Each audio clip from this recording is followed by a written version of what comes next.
Hello everyone, today we talk about the 1149 Battle of Inab, and yeah, finally another battle history. Unfortunately, however, the tactical development is not this huge much. We don't know effectively what the battle developed like, if not in the essential lines. The only consolation is that the interpretation of the battle is really not very controversial, at least from a tactical point of view, because there is effectively a very few to know. But for the sake of completeness, let's talk about it. This is part of a general series I make on the Crusades, and I realize from the battles playlist that effectively I haven't been talking much about battles lately, but I definitely will. This happened exclusively by chance. So this battle seemingly has, I can give you some bibliographical advice.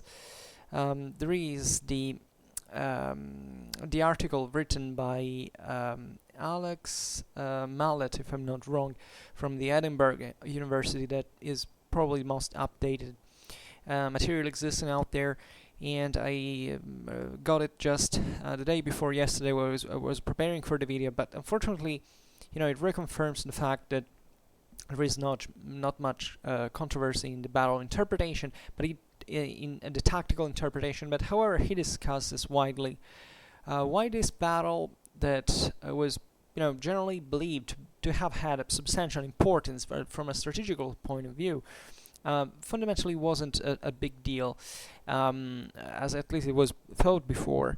And therefore, if you're interested into that article, you can go read it. So the Battle of Inab is also known as several Crusader battles with other names. It's known as the Battle of Ard al-Atim, or the Battle of Fons Muratus in Latin. It was fought on June the 29th, 1149, and we are fundamentally within the Second Crusade, right? And this is a Muslim victory. The Zengid army of the Atabeg Nur ad-Din Zanji destroyed the combined army of the Prince Raymond of Antioch, together with a certain contingent of the Ismailites, so of the Ashashins that incidentally we discussed some week ago. If you go in the Medieval Islam playlist, you can find that. Ismailites that were led by Ali ibn Wafa, and the outcome of the battle, so fundamentally the Principality of Antioch to be pillaged and also reduced partially in size at its eastern borders, so effectively the ones controlled by Nur ad-Din. So these are kind of important historical figures. At least Nur ad-Din deserves this larger introduction. Then I will tell you about the others. He is fundamentally, Nur ad-Din, as many Muslim names of the time, is actually a nickname. In Arabic, Nur ad-Din would be light of the faith. His name also in Turkish is Nur ad-Din Mahmud Zengi, and he was part of this Oghuz Turkish Zengid dynasty that ruled the Syrian province of the Seljuk Empire, reigning from 1146 to 1174.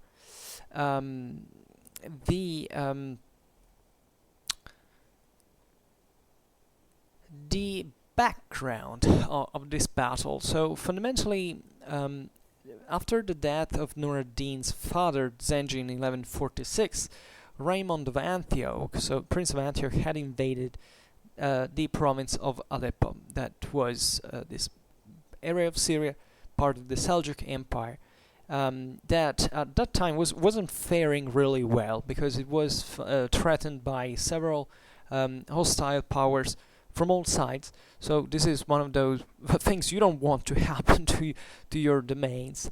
And Nur ad-Din at this point was consolidating his power. He wasn't still the champion of the jihad that would become later. He still had troubles in terms of even finding troops, etc. So this broader participation to the effort against the Christians of the Crusader states was definitely an international shutout fundamentally, so that in order to participate to it, you had to have power on your own. You couldn't just join and pretend to feel legitimated as a great leader. The Islamic world was extremely competitive from this point of view, and definitely this area of Syria had seen a great deal of destabilization after the establishment of the Crusader states, and the death of Zengi had also brought to these problems for his sons, including Nur ad-Din, who came to rule over these lands, by the way, after his brother, by the way, who before him had actually more power that he was having right now. However, Nur ad-Din managed to establish his own authority on Aleppo, and he even fenced off enemy attacks from Edessa in 1147. It was a very important center of western Syria. So at this point, Nur ad-Din decided to invade the Antiochian territories, and in late 1148 he besieged Afamia. That is this settlement on the that is mostly famous actually for its Roman ruins. It's a beautiful place, by the way, and it during this point during the Islamic era had partially declined. It was destroyed by an earthquake just in the 12th century, and albeit maintaining its former important for area importance. So Raymond at this point beat Nur ad-Din off, and even managed to capture the baggage train of the Muslim army. So when Nur ad-Din came back, when Nur ad-Din came back a few months later to launch the attack to other cities, including Yagra, fundamentally, Raymond, at the head of a small force, managed to force him back to retire to Aleppo once again. So there is this background of failed attempts to make a headway into the Antiochian territory. So in June 1149, Nur ad-Din invaded for the third time the Antiochian territory and besieged the fortress of Inab. Inab was a great deal of an important center. He's in fact mostly remembered for this battle. And there is all preparation that occurred in order to even find, in fact, who would participate to these expeditions. If you look at even, these relatively sedentary powers of the area were also backed by other more kind of semi-nomadic populations like the Bedouins, etc. There was all like a bargaining for obtaining enough troops. Even the armies that of the Muslims at this time were fueled fundamentally by elements that really joined. They didn't belong fully to a permanent professional army, but they basically joined as either as tribesmen in the, let's say, in the Turkish fashion that obviously at this point had transformed into mercenarism. So it was definitely professional. There were the professional troops as well, but they were also kind of based on mass, on number. The Muslim armies at this point were mostly composed by Turkoman horse archers that were lightly equipped cavalry, horse archers fundamentally, that were good if used en masse. They were perfectly for this frontier warfare, by the way. So with this little raids, hit and run tactics, and also strategical flexibility. While naturally the troops that gravitated around the Atabeks, this princes of the land, were kind of heavier troops that made up more consistent bulk, often of heavy cavalry, and there were naturally other also militias from the local settlements and cities, etc. And Nur ad-Din in the siege of Inab was aided by Unur of Damascus, that was the local ruler in the mid 12th century, and a force of Turkomans that had managed to hire. So Nur ad-Din at this point had under his command roughly 6,000 troops, as we've seen, mostly cavalry, at his disposal. And Raymond had, for yet once again, to try to counter this offensive. And at this point, there were some problems for him, because first his Christian neighbor, the Count Joscelin II of Edessa, was fundamentally hostile to him. He hadn't basically forgiven Raymond the fact that he had not sent any relief army to Edessa when he was in trouble in 1146. Joscelin, in fact, would be he would die in 1151. Was the fourth and last ruling count of Edessa, that had lasted actually up to a that had eventually that basically fell to the Muslims. The county of Edessa actually had a very very troubled history throughout all this time. It was in fact the most exposed of all the Crusader states to the Muslims' interference, and it fell so early. And Joscelin was actually so hostile to Raymond that he haven't even made a treaty of alliance with Nur ad-Din against him. So this definitely was a power that Raymond could not count on. So he asked the other major the neighboring power, that was the county of Tripoli. At this point, Raymond of Tripoli and the regent Melisende of Jerusalem refused to aid Raymond as well. So Raymond says, okay, well, I don't mind. I feel confident about this because I've already defeated twice Nur ad-Din in last year, so it's not going to be a big deal.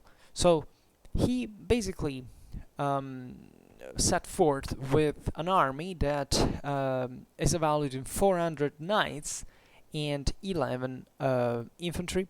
1,000 infantry. The term in the Muslim sources is literally for the cavalry, the Tana, the Faris Tana, which basically means those who pierce, literally. So this was heavy cavalry. And at this point, Raymond had found also another ally. In the meanwhile, who was Ali ibn Wafa, who was nonetheless the leader of the Ashashins and the enemy of Nur ad-Din as well. Remember, the Ashashin basically in Syria were this consistent power that controlled several castles in the area, that had this mostly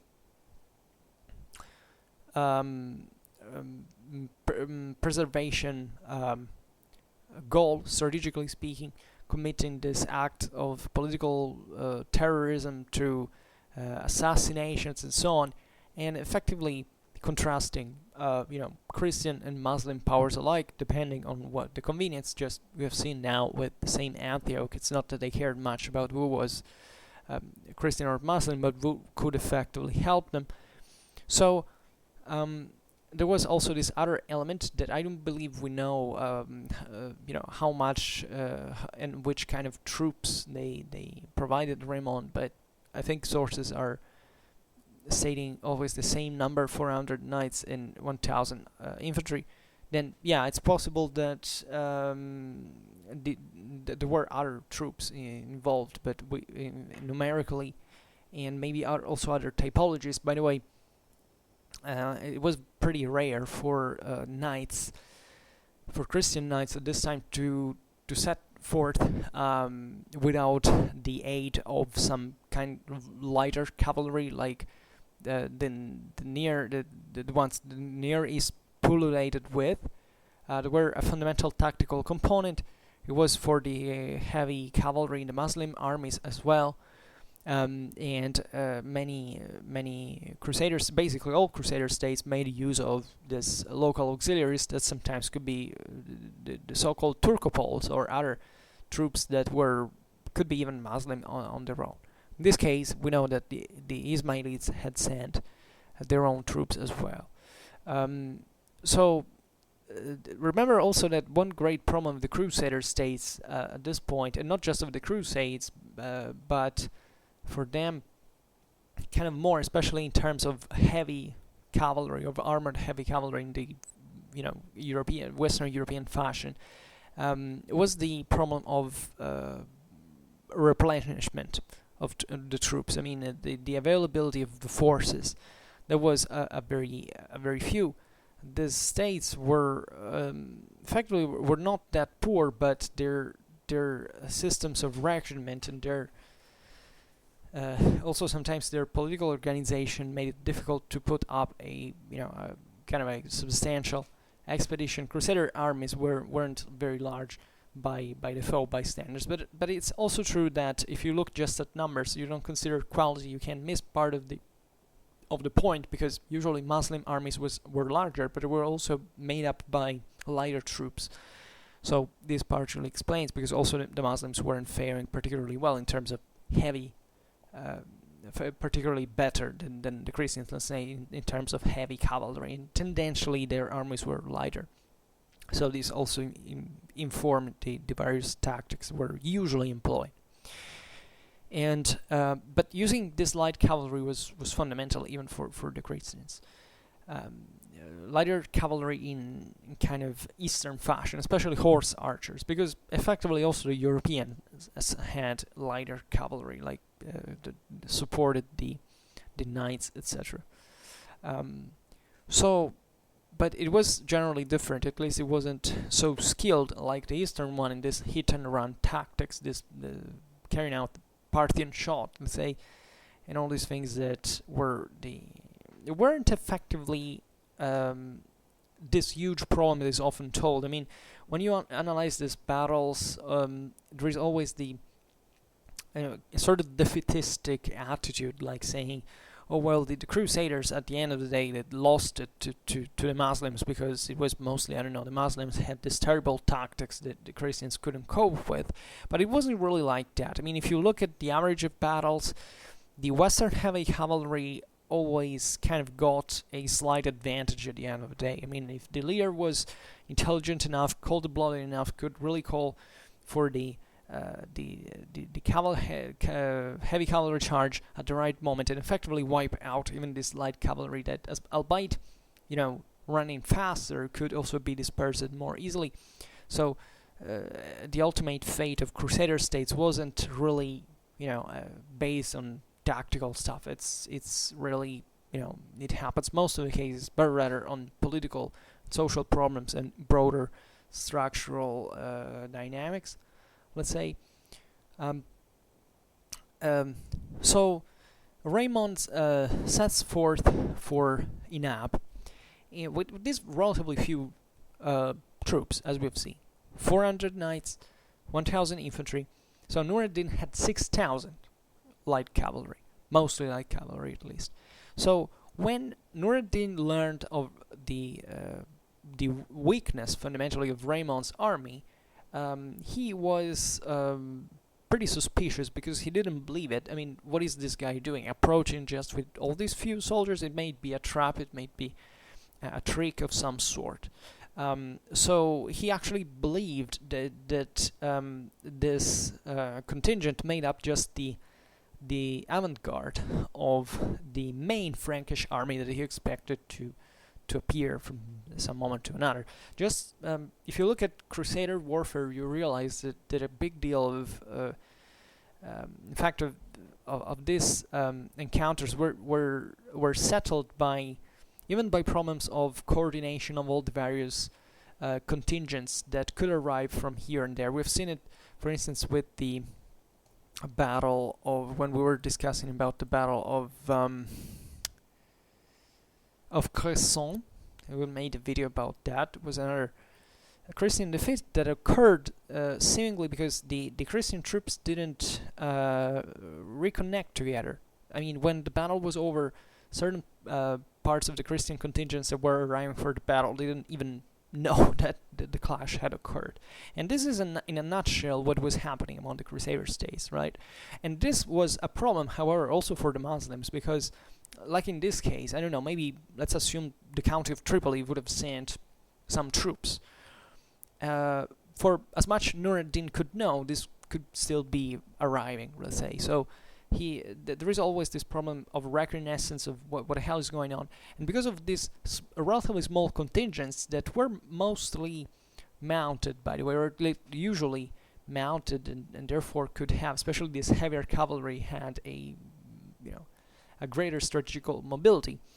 Christian cavalry, in spite of its heaviness and its professionalism, rarely ventured out there without the support of either lighter cavalry, okay, but also and especially of infantry, actually. So the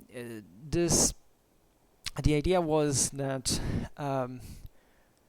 it was, however, feasible that just even a bunch of like a squadron of cavalrymen could intervene out of the blue and reverse the outcome of battles, because really these were small battles seen all around. And even when we look at these numbers that the sources tell us, they're usually imprecise by excess. They tend at least to be. So even a good shock troop of a few tens of heavy cavalry, especially the Christian one, could really effectively reverse the outcome of battles, or take by surprise coming from a direction was unexpected, and so on. So when Nur ad-Din learned of the approach of this combined force that counted, as we've seen, however, also the Ismailis, Nur ad-Din raised the siege of Inab and withdrew. So this is not particularly different from the other, as a dynamic compared to the other expeditions that had occurred in the previous years. Nur ad-Din always shoot and fenced off by the Christian advance. And so Raymond and Ibn Wafa arrived at Inab, and rather than remaining close to the stronghold of Inab, they encamped with their forces in the open country. And this was probably a move dictated by overconfidence, reliance on their strength. We don't really know much about what their knowledge was at the time, but it may be well the case, because part of Raymond's troops were also left inside of Inab, so actually not joining the rest of the army, encamped outside and not really close to the stronghold, but somewhat there in the open country. So at this point, Nur ad-Din's scouts were noting effectively that nobody else was coming in the help of Raymond, in that so that the camp of the two allies was in an exposed location. It did not receive reinforcements, and therefore, this was a pretty profitable moment to act, at least. Also because night was falling, so the darkness was falling. So what happened is that during the night, Nur ad-Din troops are sent around the camp, which is effectively surrounded. So this is also typical, night operations not to be recognized with kind of lighter troops to surround a position and to, which is, it could have even led to a night attack, or at least to freak them out or something, but not just maybe to attack the camp, which is always kind of a problem tactically, but still, maybe not making them sleep or something. However, for as much as we know, on the day after, which is effectively June the 29th, this was still June the 28th, and the next day, June the 29th, Nur ad-Din attacked and destroyed the army of Antioch. Now, this happened in the following way, as far as we know. So,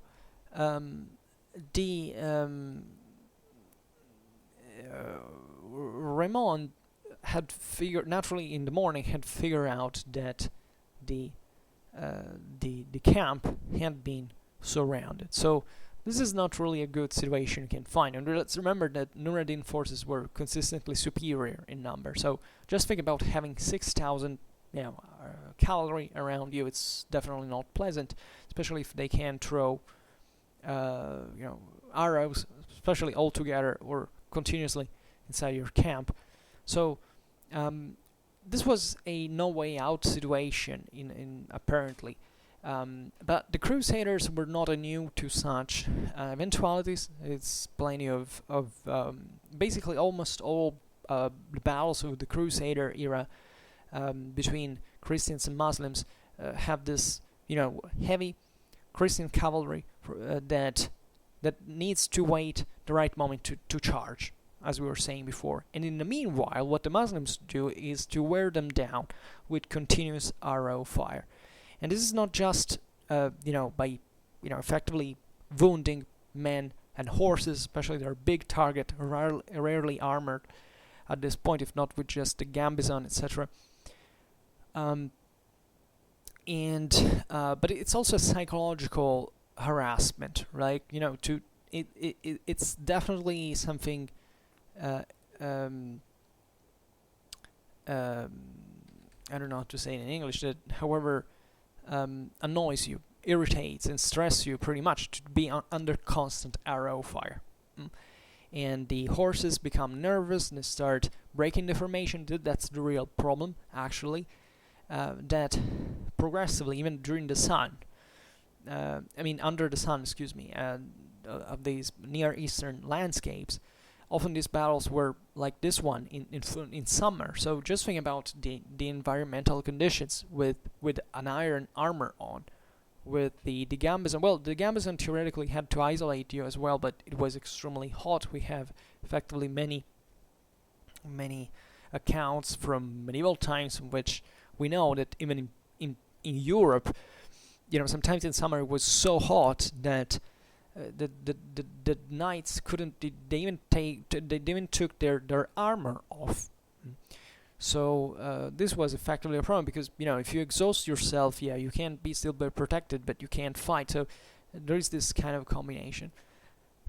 So the breaking point was it was to wait fundamentally for both of them, for the right moment. The Christians were waiting for the right moment, and also for the Muslims to tire down, because also these horse archers were always kind of running around. So they were kind of equipped with lighter horses, with runners, let's say, and etc. But it's still exhausting.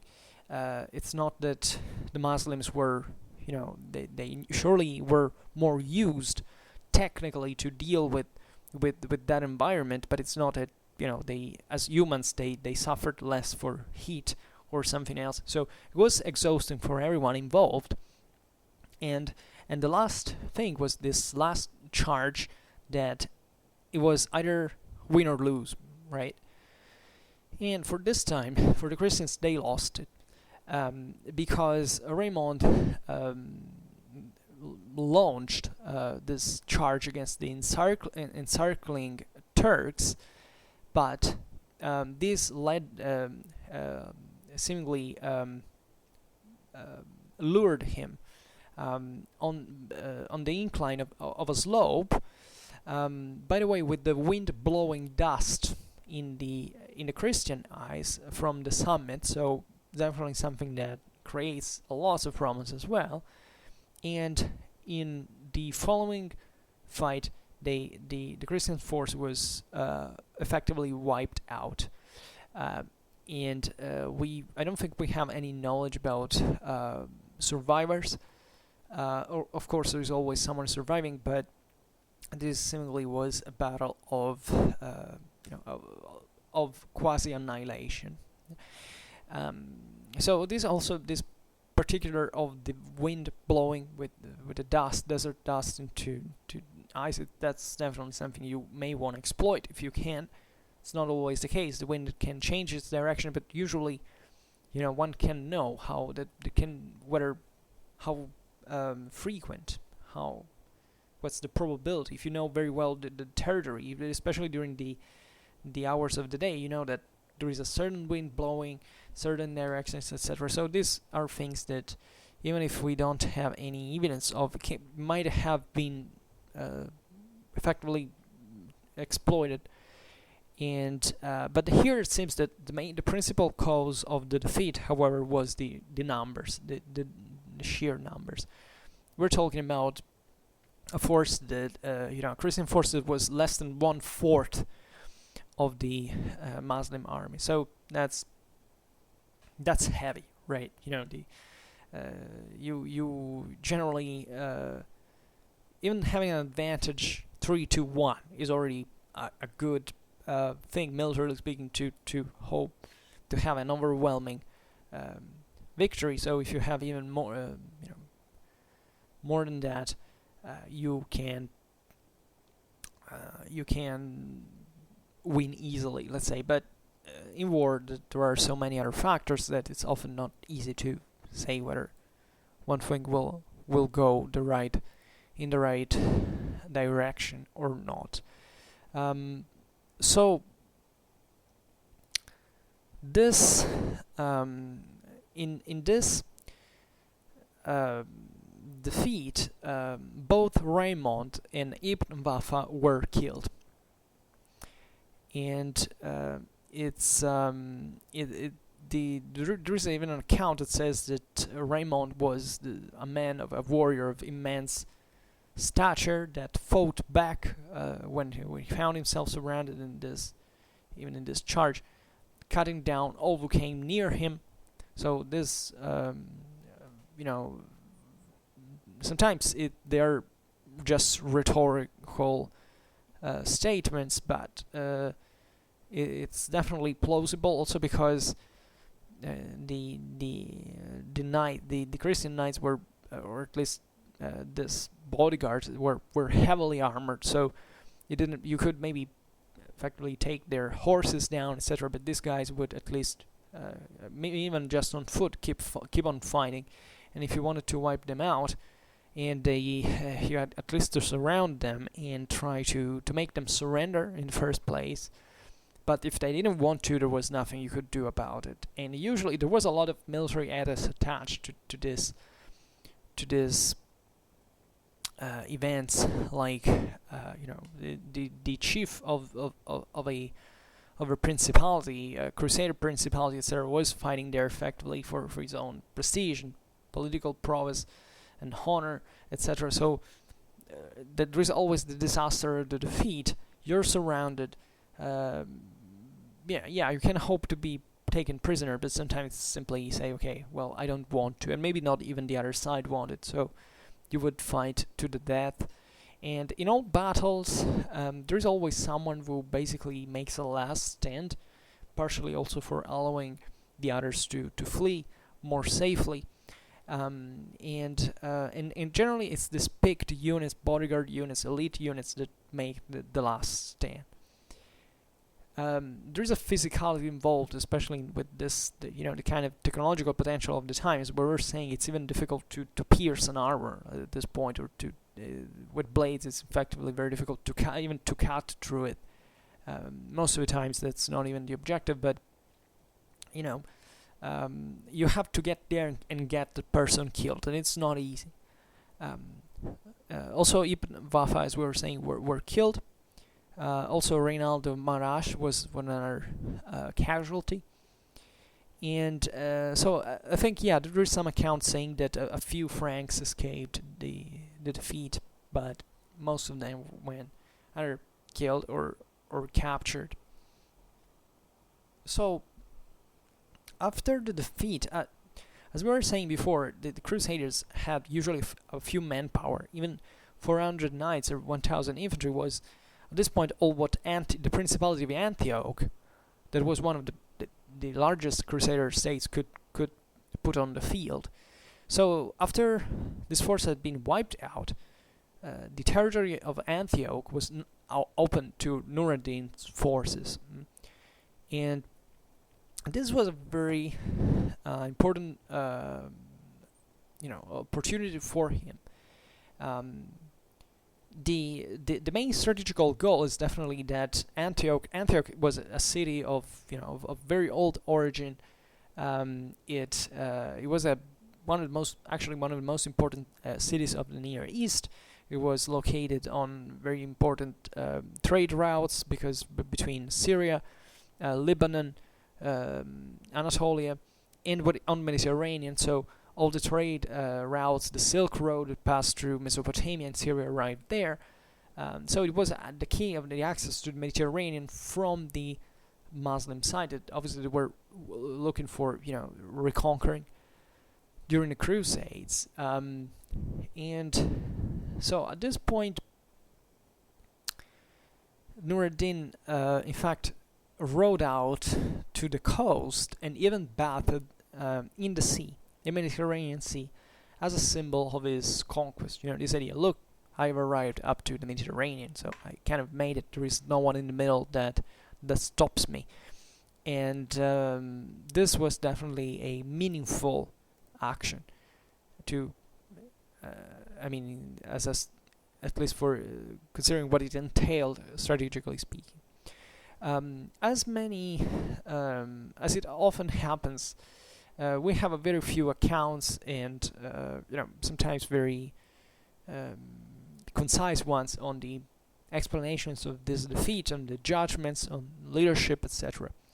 One of the most important and contemporary historians of the time was William of Tyre, that provides us with this extraordinary account with his chronicle. And he was Archbishop of Tyre, and also known as William II. And he wrote that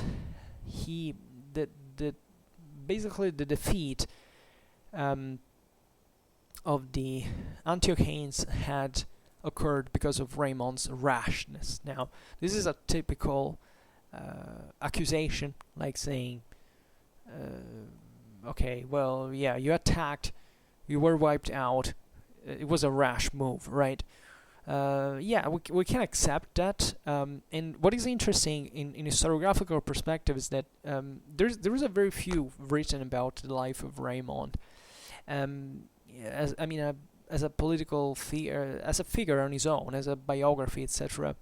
As a biography, for example, on Nur ad-Din, a lot has been written since an early stage of historiographical novel. On Raymond, not so much. And the major historians that of the Crusades, even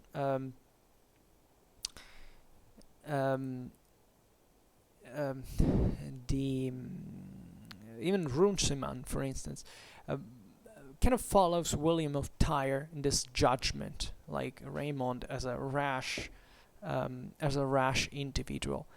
But we don't know. That's all we know, at least.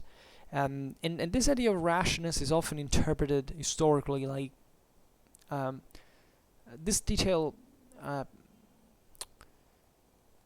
Think about how we would judge historical figures, especially in matters of war. There is a narrative. We need a narrative fundamentally, and this narrative is okay. If you dared, and you failed, you were rash, right?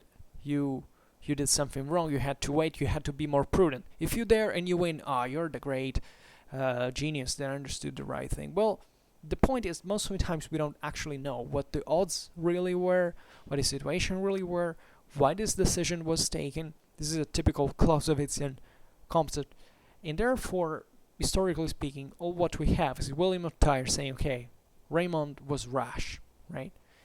And that's pretty much it. And it's a very few, given also the information at our disposal in order to make a clear judgment of the battle. And it's been said that this battle was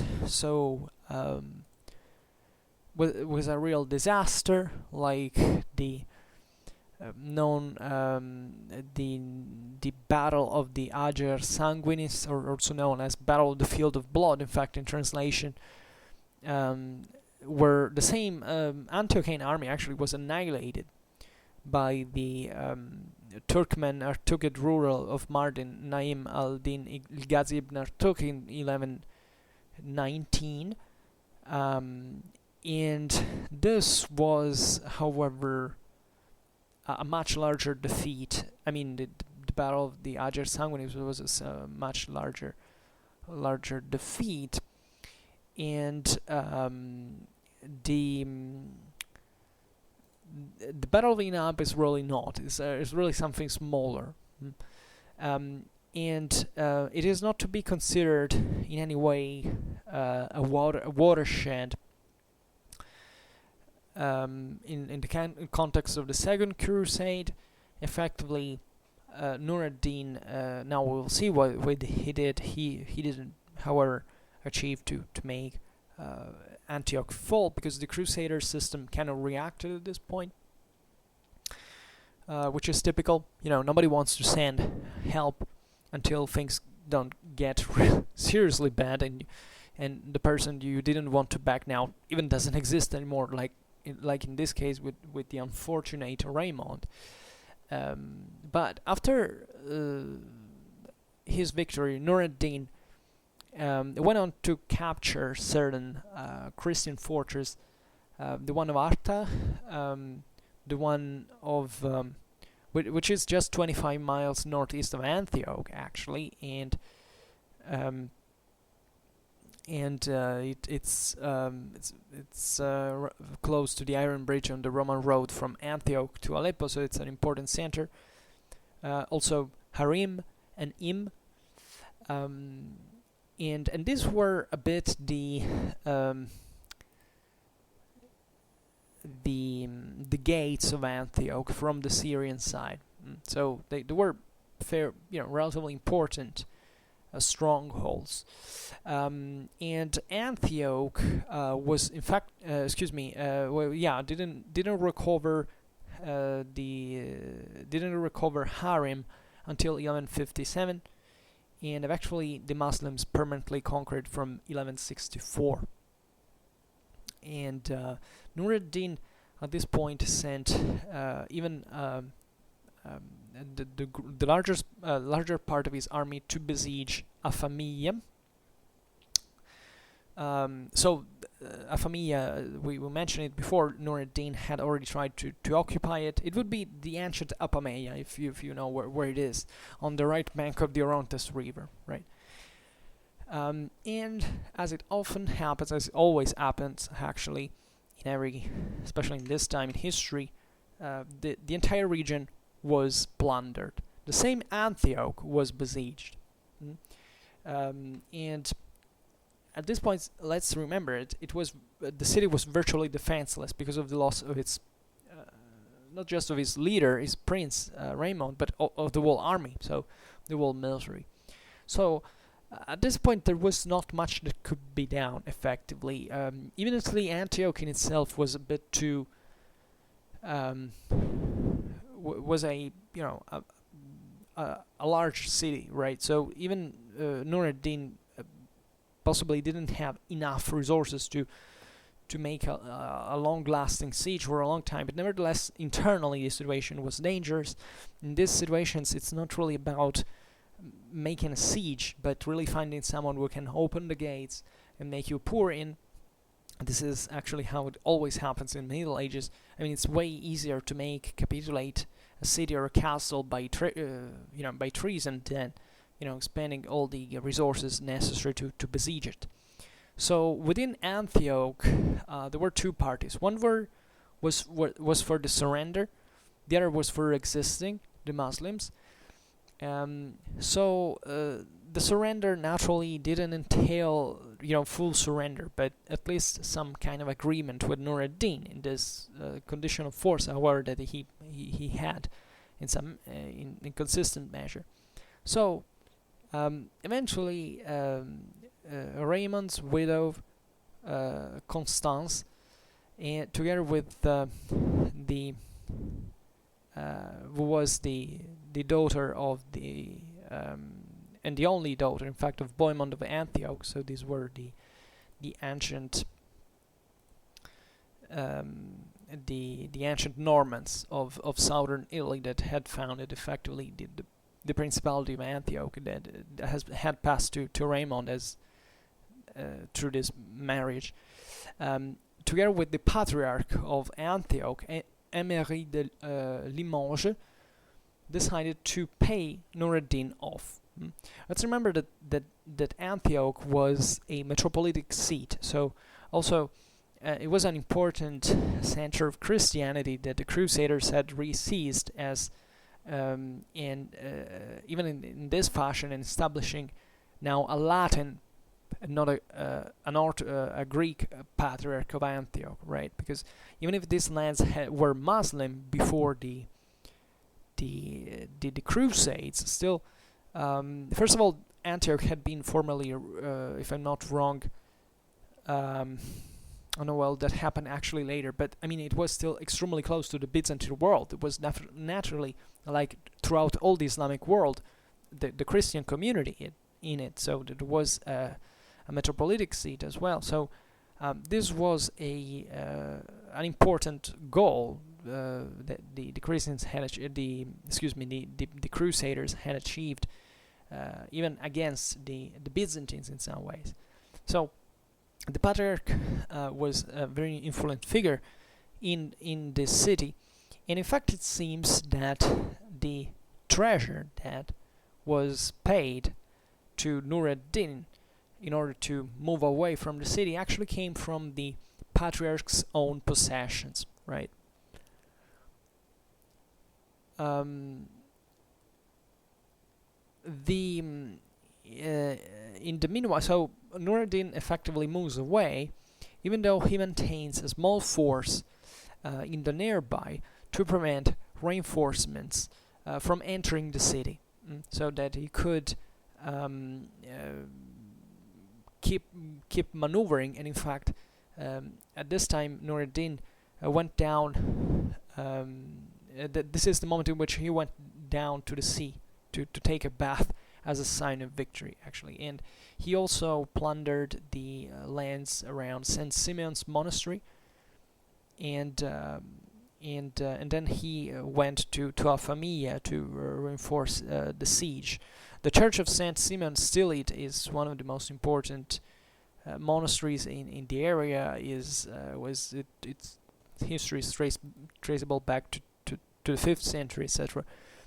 And yeah, and the other Crusader states were in alarm at this point, and the major power, that is the Kingdom of Jerusalem, decided to act.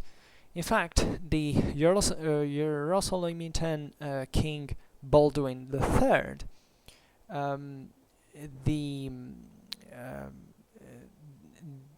the was in March now, with some of the Templars of the city to relieve the siege of Antioch, and therefore Nur ad-Din started now to seriously open negotiations, and this is the moment in which the thing was practically settled, because there was a redrawing of the border between Antioch and Aleppo, and this now was naturally redrawn in favor of Nur ad-Din, who gained some territory, because now it was in the condition of force of asking it, and that's all what he achieved. That was, however, important, and that's the moment where when the same Nur ad-Din finally retreated back to Aleppo. So and there is another perspective, that is the one of Joscelin, the second of Edessa, who we have seen how he was had been enemy of Raymond and even allied with Nur ad-Din, but this is typical of Crusader history, that at a certain point, because of these Crusaders' rivalries, one of the Crusaders gets wiped out, and there is some one of the others who remains effectively without protection, without strategical, at least it remains uncovered strategically, because that Crusader, as much as could be a competitor, still meant something, also in the world balance. Now, so now that Raymond had died and his own army has been annihilated, then the same Joscelin found himself and his possession in extreme peril, and this is in fact how he was finally captured by the Muslims, by the same Nur ad-Din, actually the year after, in 1150, and this is why how the county of Edessa was effectively evacuated by its Latin inhabitants, and it was in fact to fall into the Islamic hands. So the Battle of Inab was important, definitely, for Nur ad-Din's reputation. This victory, he literally wiped out the Antiochian army and killed the prince of Antioch. So in the Islamic world, he was celebrated as a hero at this point, and heroes consistently in power, and he was naturally aiming from the position of Syria to destroy effectively the Crusader states from his position, and in this religious perspective, ideological perspective, strengthening Islam through the jihad. And at this time he was in fact reorganizing his power even internally. He had set up new religious schools and mosques in Aleppo, and he also expelled several let's say heretic communities from his own territory. He was a Sunni, actually, so that was the Muslim orthodoxy and the Turks were generally all Orthodox at this point, because they were kind of backing the as parts of the Seljuk Empire, the Abbasid powers of the Caliphate, the Sunni Caliphate. In fact, most of those who were expelled from Aleppo were Shiites, right? And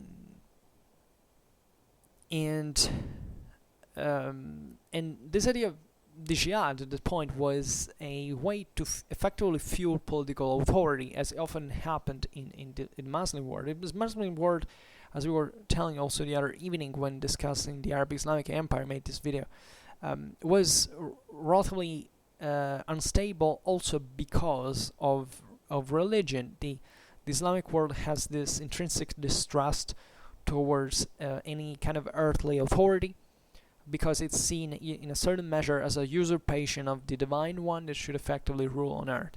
So this was used as an excuse to, effectively rebel, to constituted authority, and to base the authority legitimacy on different criteria than was, for instance, happening in the Christian world.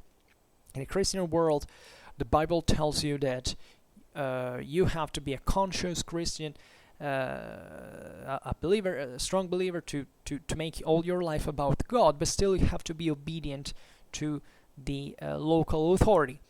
In the Muslim world, there was not like that, or at least there was an authority that had to be the Caliph, the great universal guide, guided by God Himself. But the rest of the powers were seen as negative. For instance, Rex in Latin at this point is a tribute you even give to Christ, right? The equivalent in Arabic is Malik. Malik is very negatively loaded word in meaning. So a criterion that the Islamic world developed to support the local authority was the effectiveness in the jihad, so in the holy war against the infidels. So in other words, as long as you won against the infidels, the Christians in this case, if you were a Muslim ruler, basically you would be joined and strengthened, right? Even in terms of there was a lot of mercenarism in the Islamic world as well. So we've seen previously the problems that Nur ad-Din had, for instance, to raise the army. Well, this point with a victory means that also this kind of raiders that are present in the Muslim world, that are this element that has kind of always existed since the very early era of Islam, of troops that were of communities that sometimes were even heretical, or that lived on the outskirts of the Muslim world in a more kind of militarized fashion, that either because they were outcasts, or either because they were going there as religious communities, or because the same local conditions definitely brought the society to be more militarized, had still this kind of not really necessarily, at least, semi-nomadic lifestyle, but they still were all about war and raiding.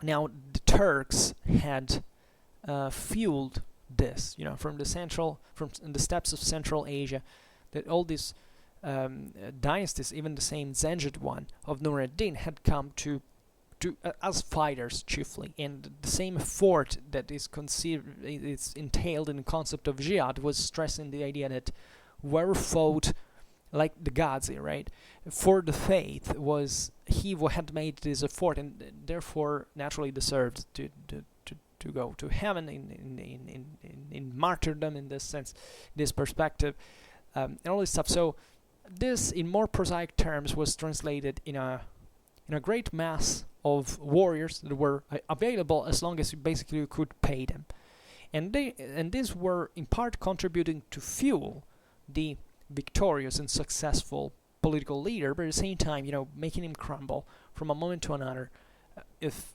he made something wrong, or even not just if he got defeated, but also if he allowed certain depending on how he politically dealt with Crusader states, for instance, in this case. So this is interesting to observe. I mean, even the relation between Salah ad-Din or Nur ad-Din, it was based on this kind of fluctuating dynamic of powers.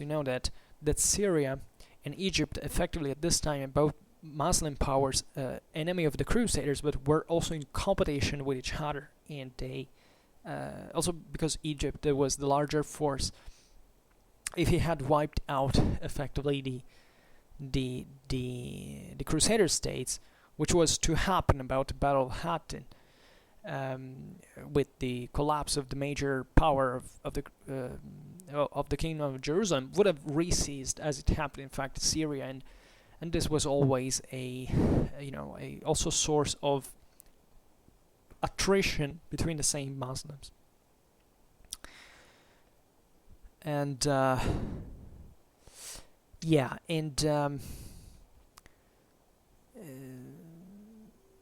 the Nur ad-Din would go on effectively to capture the remnants of the county of Edessa step by step, and he also managed to occupy Damascus in 1154.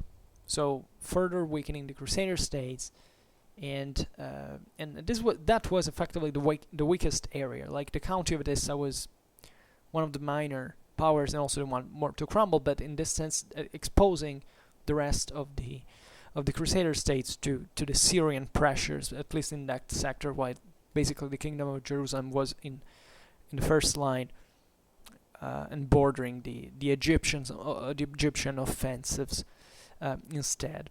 So yeah, okay. I think this was the Battle of Inab. You know, as you have seen, there is not a lot to tell about the tactical development of this battle, but there are a couple of other things that can be inserted here and there, also to approach some perspectives, so it's always kind of interesting to discuss about them. And I will definitely talk more about battles in the future. The only problem we have with battles is sometimes you have really to study them step by step, and it may take some time. This was easy for me to learn in a couple of days actually, and there is not a big deal of, you know, even the information out there, you can find it basically everywhere. So but it's really as much we know, at least in synthesis, so there are not other surprises apparently.